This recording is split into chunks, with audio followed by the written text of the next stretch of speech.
এইবারে দীঘা আসার তো অন্যতম কারণ হলো জগন্নাথ মন্দির দর্শন। একবার সি বিচ ঘুরে সোজা চলে এসেছি আমরা মন্দিরের কাছে। এখানে জুতো জমা দিয়ে সামনে এক দাদার কাছ থেকে এখান থেকে প্রসাদ নিয়ে নিলাম। তারপর লম্বা লাইনে ছেলে মেয়ে আলাদাভাবে পৌঁছে যাচ্ছি এখন মন্দিরের কাছে। এই রাস্তাটা না খুব একটা ভালো না, মানে পায়ে একটু কাঁকড় ফুটে গিয়েছিল। যাই হোক, প্রথম দর্শনেই মনটা ভরে গেল। সন্ধেবেলায় দর্শন করব বলেই কিন্তু এত ভিড় ঠেলে আসা। এত অপূর্ব কাজ আর লাইটে আরও সুন্দর লাগছিল। তবে মন্দিরের ভেতরগুলোতে কিন্তু ফোন একদমই অ্যালাউড নয়।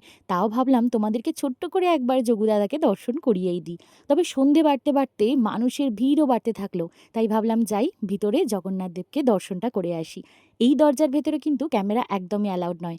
আমি তো ভীষণ সুন্দর দর্শন করেছি, তবে তোমরা একবার মন্দিরের কারুকাজগুলো দেখো। দর্শন করে হাতে পেয়ে গেলাম এই ছোট গজা প্রসাদ হিসাবে। মন্দির খোলা বন্ধ, পুজো পদ্ধতি, মহাপ্রসাদ সবকিছু ডিটেলসে শেয়ার করেছি বড় ভ্লগে। এই যে নামের তলায় লিঙ্ক দেওয়া আছে, একবার চটপট দেখে নিও কিন্তু।